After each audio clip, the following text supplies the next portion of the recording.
And now we're basically a country of 330 million people with no centralized identity or belief system. We have no trust in any of our institutions. And then you look outside and everything's burning, and this is surprising to you? You are shocked by this?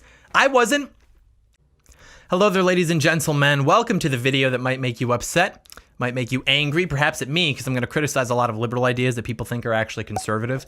And this is basically the culmination of a great period of frustration that I've had with many different things. So these are things that need to be heard and that need to be discussed. And it really is sort of meant to shock you awake so you can realize the reality of our situation. Basically, we're touching on where conservatives go wrong, where the country is now, and where it's headed if we don't fix it, etc. The correct message, the true conservative message, is that you are an American. We love you, and we're going to do whatever it takes to facilitate the best quality of life for you and for your family. We're going to put American families first. And the way that we do that is by going after trade and immigration. And not at all coincidentally, those are the policies that won Donald Trump the 2016 election, trade and immigration. It wasn't because he said socialism sucks. He says that now because he's being advised to say that by people who don't get it. It's because he said we're going to put America first. We're going to have Americanism, not globalism. The American conservative movement has failed on fiscal policy, monetary policy, foreign policy, social policy, ranging from abortion, marriage, gender identity, to religious freedom, immigration policy. We failed on education policy, gun policy. We have failed on everything. Show me just one substantial and lasting victory in the conservative movement in the last 60 years. I will show you a dozen failures. Liberalism has lied to you about freedom. Liberalism has tricked the conservative movement into defending its ideas for it, while it progresses into radical leftism. When we think about America, we think of liberty and freedom, but those are not at all the same. That understanding was not that an individual is free from all constraints to do as they please.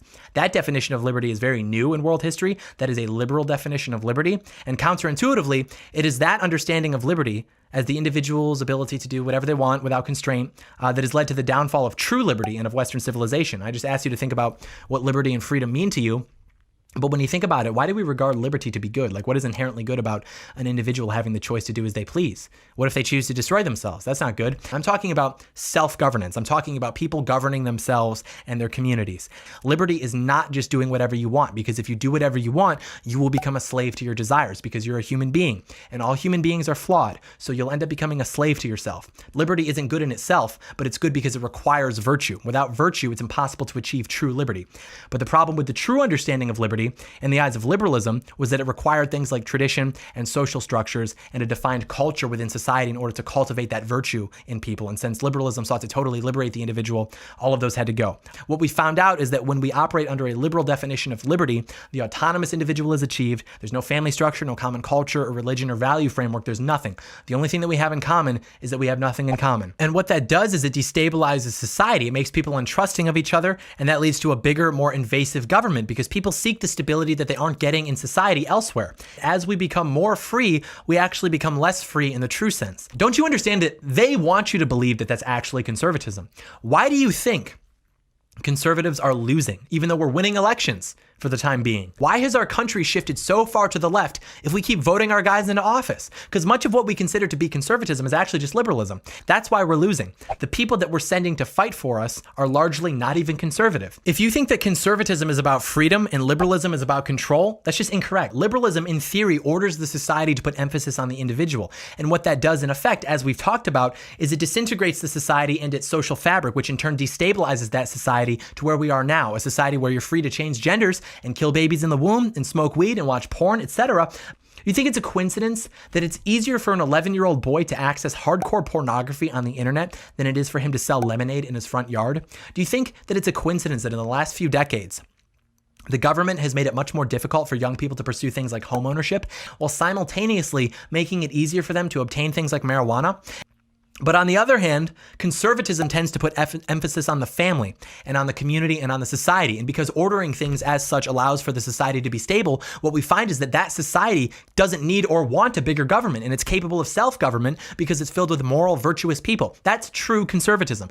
And this is why I think that this idea of freedom to conservatives in America is basically just a cope.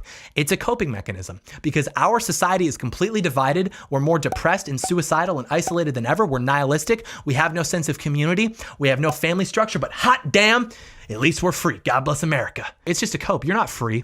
Freedom has led to the destruction of society. Freedom. And so we take freedom for granted in the sense that we don't realize that the way we behave as individuals has consequences for the rest of society. That's the reason our true freedom is disappearing, because people don't realize that the reason you're losing freedom isn't because the government is getting bigger, but rather the reason the government is getting bigger is because you're losing freedom, because the society is losing its traditional standards of morality and virtue to be replaced by the divine will of the individual, which has destabilized the society and allowed for big government to be ushered in democratically. We basically voted for this to happen over the course of many decades, but in roughly the same period of time, people decided it would be a good idea, or rather the Democrats decided it would be a good idea, to import millions of people from the third world, since it helps them win elections. And the people that come in from the third world are coming from collectivist cultures that are much different than ours. Well, what even is American culture? And no one has any idea, because it's already close to completely dead.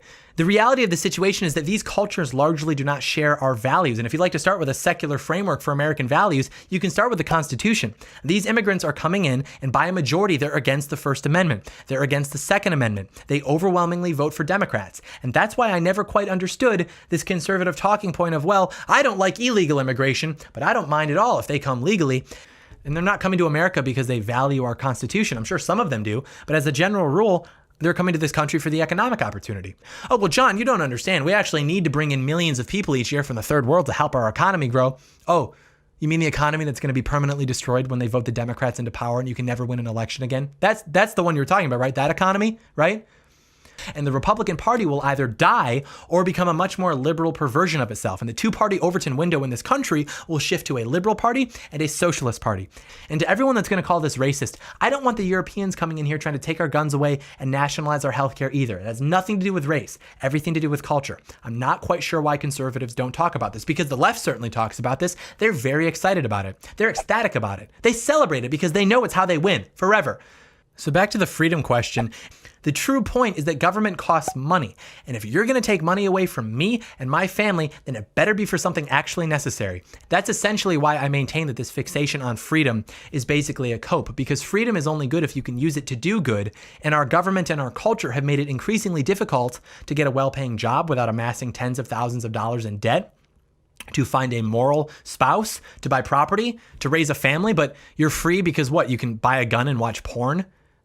That's why your grandfather watched his friends get mauled to death by MG42s in Europe while he was killing Nazis, so his grandson could inherit a country that he's taught from a young age to hate because it's evil and racist. And also, the only way for him to be successful is for him to pursue a university education that will brainwash him and put him tens of thousands, if not hundreds of thousands of dollars in debt. But what? It'll at least allow him to get a job. At least it will allow him to become a cog in the wheel for a company that doesn't care about him. But it's okay, because at least when he gets home, he can play video games and get high. That is 1 in 5. 1 in 5 Democrats think that you're evil for disagreeing with them. And you know what I say to that? Good. Let them think I'm evil. I don't want to debate these people. I don't want to smile and shake hands and debate the politics of murdering children in the womb. I want to crush them. I want total war. Total war against these people. And if you've got a little alarm going off in your head right now, like, oh, well, wait a minute. Well, that's what the left does. And if we do that, how are we better than them? We're better than them because we're correct. Because here's basically what conservatives do. Conservatives watch the left attack them viciously, without pause, in media, in Hollywood, in academia, everywhere. And then the conservative response is to look at that and go, wow, okay, so much for the tolerant left. Look how immature you guys are being. It's just a political disagreement. I'm much more composed than you are. Really? Is it really just a political disagreement? Is that what we're talking about? Are we talking about Democrats think the federal government should do this, but conservatives want to leave it to the states? No, we're talking about the fundamental uprooting of our country at the hands of these people, the people who hate it. And if you don't believe that they hate it, turn on your television. They just lit your country on fire. This is actually a very big deal, because if we lose, you're going to get it all. You're going to get socialism. You're going to get hate speech laws. You're going to get guns taken from you. But above all else, you're going to get your country taken from you. And if I could spearhead this fight, if I had the resources and the power, I'd be all over it. I'm just doing my best right now. What, you think you have principles or something? You don't have principles. You're just telling yourself that because you're too scared or too lazy to fight back. If your principles don't facilitate success in some capacity, they aren't actually principles. They're just suicide that looks a bit nicer on a bumper sticker. If your principles prevent you from fighting back, then you lose and it's over. This idea of like, well, who gets to decide who's right? Who gets to decide what's good for society? We do. Me and you, big guy. Me and you. Because the left doesn't play like that. They want to crush your ideas. And instead of trying to crush them back, you're just begging to keep a seat at the table. And I'm not talking about outlawing their speech, like they'll do to us when they get into power. I'm just talking about fighting them as hard as they're fighting us. Fire with fire, because clearly what you're doing now isn't working. They just burned your house down and you're out on the front lawn talking about, whoa, take it easy, bud. No need to be immature, but they already convinced the whole neighborhood that you're a racist and a sexist bastard, so no one even gives a damn. Total war. It's the only way that we win. If you have values, you actually have to fight to preserve and maintain them. But we failed to do that. The whole idea of American conservatism was that we don't have to be unified by ethnicity or by race or by religion because we're united by our values. But then we went ahead and failed to actually conserve those values or fight for those values because of our principles or whatever. And now we're basically a country of 330 million people with no centralized identity or belief system. We have no trust in any of our institutions. And then you look outside and everything's burning. And this is surprising to you? You are shocked by this? I wasn't. They have the support of the culture, the elites, the institutions. We're the ones in the way. We're the dissenting voice. The narrative is that America is bad. It's evil. And if you disagree, it's because you're evil too. What we are witnessing is the real-time dissolving of our society. The media and the elites are fueling the fire because they profit off division, both in power and in wealth, and half of our fellow Americans are cheering while they do it. This is to say that we have to recognize that the media and the elites want us divided, especially under a president like Donald Trump. And the reason for that is that the elites are people who send American jobs overseas to line their own pockets. They are people who profit off getting the population addicted to drugs and pornography.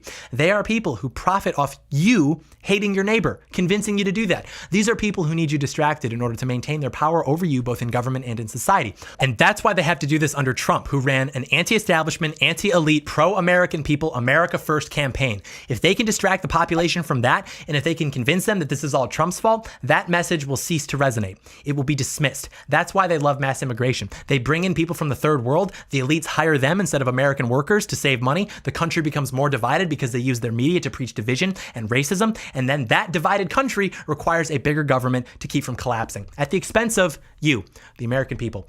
Donald Trump needs to take action, not just tweet, but actually go after these people and prosecute them because they're terrorists. Do you actually think we could fight off China right now? They're laughing at us. That's why the CNN skit that I did was so important, because sure, it was funny, but it was also true. If we were invaded by the Chinese right now, I'd bet that our media would not take our side, because at this point, they are more aligned with the interests of the Chinese than they are with our interests.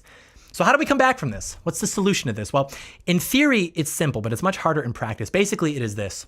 We are abandoning neoconservatism because it has failed. And perhaps the reason that it's failed is because it was never actually conservatism. It's like I've been saying this whole video. The reason conservatives lose is because we're not electing conservatives. We are electing liberals, but we're done with that. We're going to let neoconservatism die in the fires of Minneapolis and Dallas and Washington, D.C. And we're going to have an authentic conservative movement in this country, one that's already underway as of the election of Donald Trump, and one that's already been derailed to an extent by the Republican establishment, but it doesn't matter because we are only getting started. The future of American conservatism is nationalism. It is putting America first and putting the American family first, whether that family is white, black, doesn't matter. And we're returning to social conservatism because we're done pretending that drag queen story hour and unlimited abortion access is what the founding fathers meant by liberty. And because we know that America First trade policy is what the founding fathers did, and it's what every nation that's ever become wealthy in the history of the world has done, and we're done bankrupting ourselves while watching nations like China become increasingly wealthy and hostile towards us, and most importantly, we're done losing. We're done sitting by watching the destruction of our country, pretending that being a pussy is some kind of virtue. This country, people on the left and right, are hungry for an authentic conservative movement that they can sink their teeth into, and that's what we're going to give to them. I am 20 years old. This will be my life's work. I'm not going anywhere anytime soon.